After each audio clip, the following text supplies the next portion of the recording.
Guys, ayun. Happy Thanksgiving guys. Thursday afternoon, 2 p.m. Alas 2 ng hapon. Oh. Wow, kumusta yung panahon nyo dyan guys? Ito lang naman yung weather namin ngayon dito. Oh. Walang handa guys, hindi kami naghanda.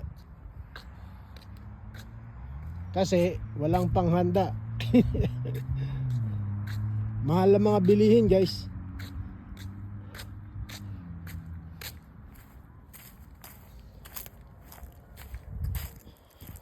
Yung ano lang, yung prutas lang yung nakalagay sa lamesa, tsaka yung tirang sweet rolls, pandesal ba yun?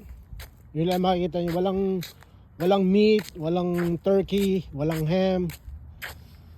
Ayan guys, oh. Happy Thanksgiving guys.